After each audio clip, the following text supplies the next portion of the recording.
Bismillahirrahmanirrahim. Assalamualaikum warahmatullahi wabarakatuh. Salam kedaulatan rakyat. Ya kalau bicara soal hal-hal besar ini juga ada yang menarik ini Apa Kang Epul. Jadi Ketua KPK itu bilang Firly gitu. Bahuri. Ya, saya kira PDIP bisa jadi pelopor budaya anti korupsi. Ini kan sesuatu yang besar, Kang Epul ya. Itu di forum apa dia bicara? Jadi Ketua KPK ini menyampaikan itu paparan ini secara virtual di pendidikan kader nasional. Pendidikan kader PDIP. nasional angkatan 2 itu untuk di PDIP gitu. Pantesan ngomongnya di forum PDIP. Oh gitu ya. Emang kenapa? Apa yang salah Kang Ipul? Kan nanti kalau bicaranya di forum Gerindra, dia bicaranya Gerindra cocok jadi pelopor gitu. Artinya bagus Pak Firly barangkali minggu depan dia ke Gerindra bicara begitu, minggu depannya lagi ke PKS bicara begitu. Bagus, artinya mendorong semua partai untuk menjadi pelopor anti korupsi.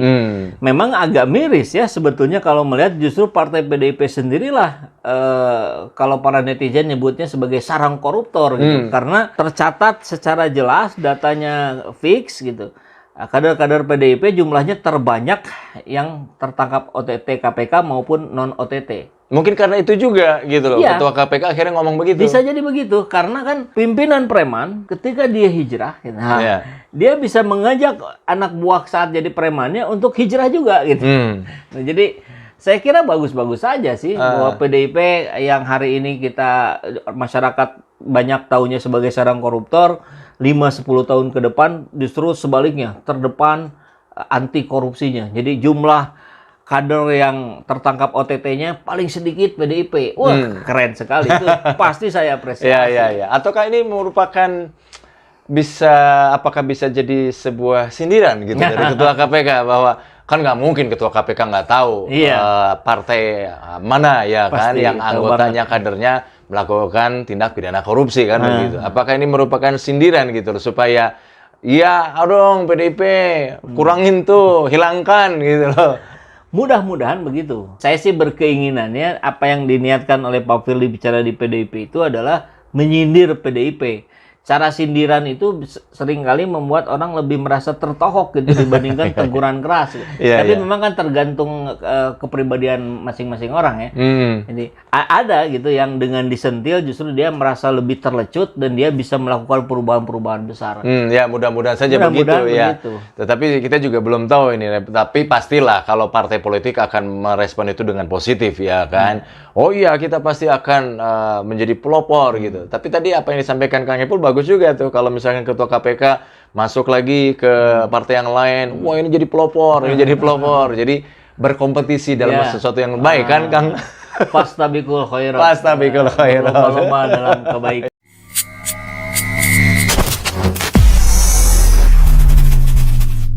Kalau kita berbicara tentang kondisi 6 tahun terakhir ini, maka bisa dikatakan bahwa keberhasilan rezim Jokowi adalah memiskinkan, memproduksi koruptor, kemudian memperluas oligarki, ya, dan yang terakhir itu adalah membangun dinasti politik yang berlandaskan pada feodalisme politik. Nah, ini sangat berkaitan dengan masalah yang kita hadapi. Secara teoritis dan berdasarkan berbagai kajian oleh berbagai pakar, berdasarkan data longitudinal dan antar negara, ada dua hal yang paling berpengaruh terhadap maju mundurnya sebuah bangsa. Yang pertama adalah lembaga ekonomi politik yang aktif.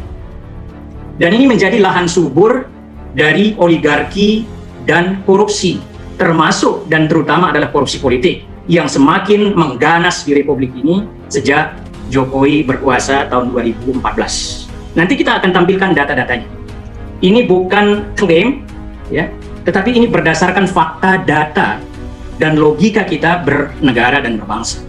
Nah, kemudian yang kedua, yang tidak kalah pentingnya adalah the man behind the gun. Siapa itu? Pemimpin. Pucuk pimpinan politik di suatu negara itu sangat menentukan.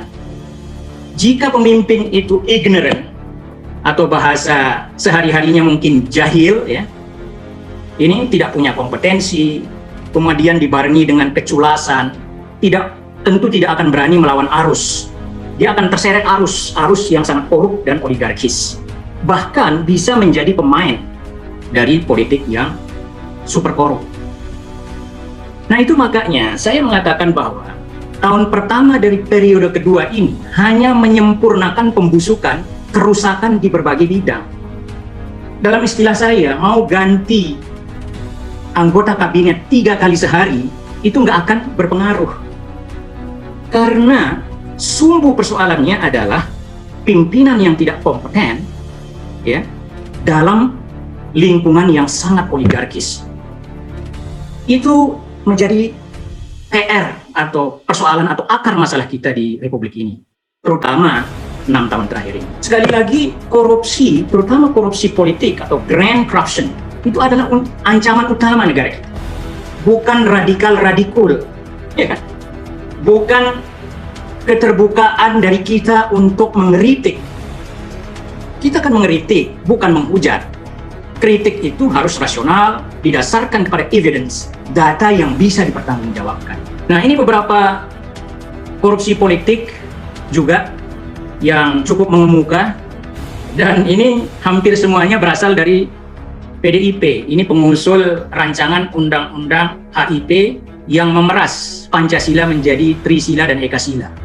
Dan mereka ini yang paling kencang berteriak Pancasila, NKRI, harga mati, radikal-radikul, dan seterusnya. Tapi kenyataannya, parpol ini adalah juara satu sarang koruptor di Republik ini. Saya pernah mengusulkan seharusnya partai ini bisa dibubarkan atau dibekukan atau didiskualifikasi dari kontestasi pemilu atau pilpres. Ini harus bisa dilakukan, kalau tidak ini semakin ganas korupsi ini terjadi. Ini luar biasa, dan modus transmisi korupsi itu kan macam-macam. Ada proyek infrastruktur, ya, pemindahan ibu kota, kemudian BUMN, ada juga bayinya lobster itu diembat, ya kan. Kebetulan itu dilakukan oleh kader Gerindra, tapi dibantu juga oleh kader PDIP. Nah, ini fakta, kita tidak memfitnah, datanya ada dan jelas menjadi konsumsi publik. Lanjut, belum bicara tentang Harun Masiku, ya, yang menghilangkan diri atau dihilangkan sampai sekarang ini. Nah, seperti yang saya hipotesiskan tadi, salah satu faktor kan penyebab korupsi itu semakin ganas banyak, ya. Tapi yang sangat determinan menurut saya adalah mengerasnya lingkaran setan politik. Lingkaran setan politik ini saya jelaskan bermula dari, ya, kecelakaan politik elektoral 2014. Kenapa kecelakaan itu terjadi? Ada banyak variabel yang berbicara di situ. Tapi mungkin sebagian dari kita seperti Bang Hatta itu akan mengatakan memang itu terkait dengan Undang-Undang Dasar tahun 2002, ya, yang menyelewengkan, yang memperkosa Undang-Undang Dasar 45 yang asli, kira-kira begitu. Jadi itu bisa dilacak sampai di situ. Tapi saya mencoba untuk melihat ini dalam konteks politik elektoral dan kemudian derivasi dari politik elektoral itu dalam konteks lingkaran setan politik. Jadi sekarang kita buktinya tidak semakin baik. Hukum semakin pincang, ya kan, ekonomi ngesot dalam bahasa saya, semakin buruk kinerjanya, kemiskinan bertambah, ketimpangan juga semakin menganga, ya, korupsi semakin ganas dan sebagainya. Ya, ini kan tali bertemali, saling menguatkan secara negatif faktor-faktor ini. Jadi tidak masuk akal kalau kita, ya, yang rasional, yang masih memiliki akal sehat, itu yakin bahwa situasi dan kondisi itu akan semakin baik meskipun reshuffle kabinet 3 kali sehari, nggak akan ngaruh. Bahkan dengan bergabungnya PSSU dalam kabinet Jokowi JK sekarang, Jokowi Maruf Amin sekarang ini, situasi akan semakin buruk. Karena apa? Karena oligarki di situ ngumpul. Dan mereka juga ini yang ikut membangun dinasti politik. Dan dinasti politik ini sangat berkaitan, sangat berkelindang dengan oligarki dan juga korupsi, termasuk korupsi politik elektoral. Nah, salah satu yang penting untuk didalami adalah hubungan antara korupsi politik dan politik uang. Karena kita ini juara juga, lanjut, terkait dengan politik uang. Lanjut. Nah, pada tahun 2014, Indonesia itu secara global juara 3 politik uang di tingkat global. Karena apa? Karena hampir sepertiga pemilih di Indonesia itu terpapar politik uang. Bentuk politik uang itu macam-macam. Ada yang ini secara teoritis, ada yang clientelis, ada yang non-clientelis. Ya. Kemudian juga modusnya macam-macam. Ada yang untuk sumbangan ke jalan raya, rumah ibadah, ada juga yang ngasih amplop dan sebagainya. Modusnya macam-macam. Nah, kita itu ranking 3 paling buruk atau paling tinggi tingkat politik uang. Kita hanya berada di belakang Uganda dan Benin, 2 negara di kawasan Afrika. Ini negara yang terbelakang secara ekonomi maupun dari sisi politik. Tapi kita juara 3, hanya berada di belakang mereka. Nah, dan di tingkat Asia, tahun 2020 berdasarkan Global Corruption Barometer Transparency International, itu kita juara 3 juga. Jadi tidak terjadi penurunan, bahkan berdasarkan riset yang dilakukan oleh ahli politik dari Australian National University, termasuk di sinilah Edward Aspinall, ya, bahwa modus politik uang atau praktik politik uang itu tetap tinggi, bahkan meningkat dengan modus tersamar. Kalau dulu mungkin lebih terang-terangan, ya, sekarang itu modusnya lebih tersamar, tapi dari sisi volume dan dari sisi jumlah kasus politik uang itu meningkat tajam. Dan ini linier dia dengan kasus korupsi politik. Nah, yang perlu didalami, perlu kajian mendalam adalah apa modus transmisi politik uang yang sangat menyebar, yang sangat luas ini, baik di pusat maupun daerah, dengan tingkat korupsi politik. Itu perlu kajian mendalam. Belum banyak kajian yang serius untuk melihat hubungan ini, pathways-nya. Jadi apa sih yang menghubungkan itu? Bisa infrastruktur, bisa BUMN, ya bisa macam-macam.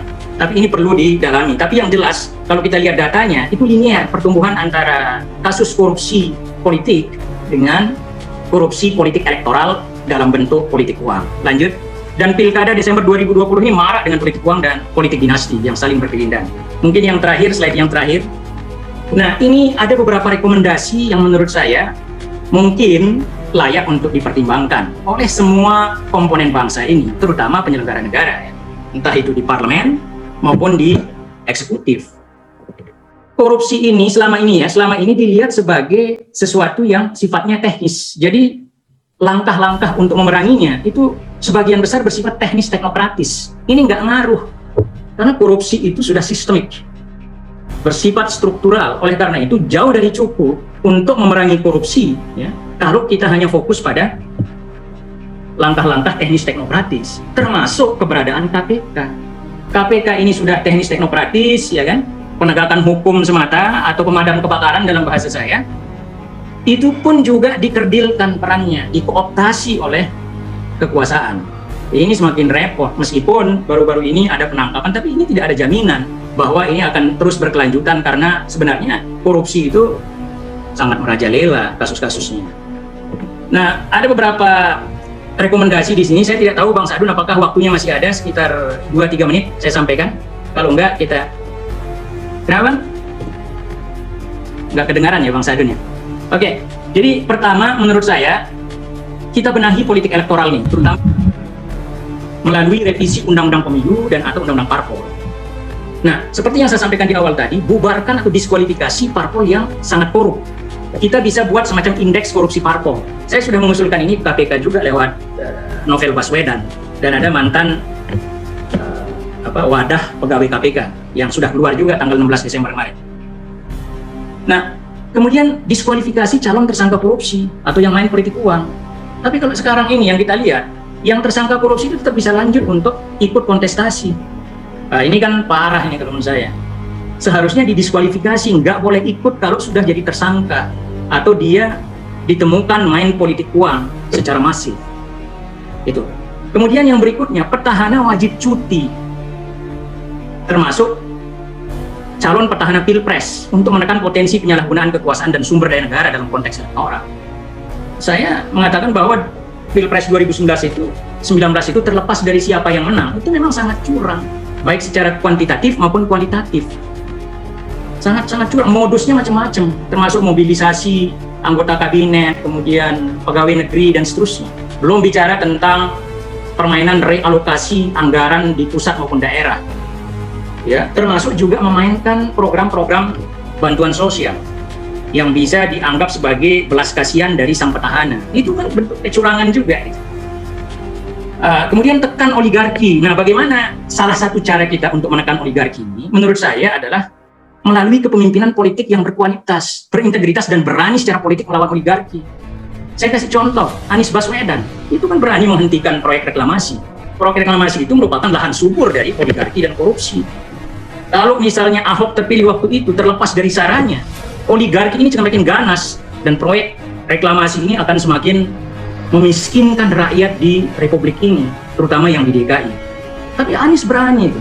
Ini terlepas dari Anies itu orientasi politiknya kemana atau dari pihak mana. Tapi ini data menunjukkan, dan saya sudah mencatat beberapa kemajuan Anies ya, entah itu pembangunan manusia, pengurangan kemiskinan, ketimpangan, demokrasi, dan seterusnya.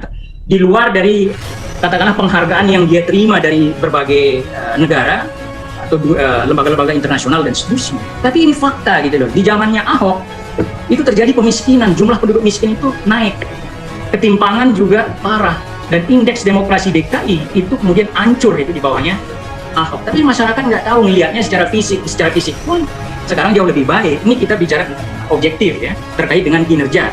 Contoh bahwa kita bisa menekan oligarki salah satunya melalui pemilihan politik pemimpinan politik yang berkualitas. Kemudian yang tidak kalah pentingnya adalah tingkatkan literasi politik agamawan. Jangan sampai agamawan ini ya terjebak dalam tafsir agama versi penguasa dan pemodal. Amar ma'rufnya saja yang ditonjolkan, nahi mungkarnya dibuang. Ini saya pikir ini tafsir yang mencelakakan gitu loh, membuat rakyat umat ini semakin terbelenggu dalam tanda titik kejahiliahan, terutama jahiliyah politik. Jadi ini harus ada upaya kita untuk meningkatkan literasi politik agamawan, sehingga tidak menafsirkan agama, entah itu hadis maupun ayat dalam Al-Quran itu hanya berdasarkan versi penguasa atau pemodal. Nah ini sangat mencelakakan menurut saya, termasuk soal korupsi ini, karena kadang-kadang menerima amplop itu dianggap biasa ya, dalam tradisi kelompok tertentu ya. Perkuat literasi politik substansial dan integritas kelompok masyarakat sipil. Banyak sekarang ini masyarakat sipil terkooptasi oleh kekuasaan dan oligarki. Mereka bukannya menjadi katalisator untuk membimbing dalam tanda kutip masyarakat ya, rakyat untuk melakukan perubahan atau mendorong perubahan, tapi mereka bagian dari ya, kemapanan kekuasaan. Kemudian juga penting untuk perkuat peran dan independensi KPK. Ini sebagai pemadam kebakaran. Mau tidak mau memang penting penegakan hukum itu, tapi jauh dari cukup seperti yang saya sampaikan tadi. Perluasan kewenangannya termasuk pengawasan dan penindakan. Posisi KPK harus independen, jangan di bawah presiden. Dan kalau bisa pegawai KPK jangan ASN atau PNS. Ya, dia harus independen betul gitu. Nah, yang tidak kalah pentingnya juga kita berikan hukuman sosial dan politik kepada para koruptor. Cabut hak politiknya untuk dicalonkan. Ini bukan kejam. Kalau kita biarkan seperti ini, kita kejam ke masyarakat. Terutama masyarakat yang miskin dan rentan miskin, yang jumlahnya seperti saya sampaikan tadi itu ratusan juta. Bahkan saya sampaikan 200 juta lebih yang miskin dan rentan miskin, yang pendapatannya ya kurang dari 1.500 per bulan per orang. Nah, yang terakhir adalah mari kita hijrah dari demokrasi liberal hiperoligarkis ini ke sistem demokrasi sosial. Karena ini lebih compatible, lebih sesuai dengan semangat Undang-Undang Dasar 45. Dan juga banyak bukti bahwa demokrasi sosial ini bekerja dengan sangat baik. Demikian dari saya, Bang Sadun. Mohon maaf atas kesalahan, kekurangan. Wabillahi taufiq wal hidayah. Wassalamualaikum warahmatullahi wabarakatuh.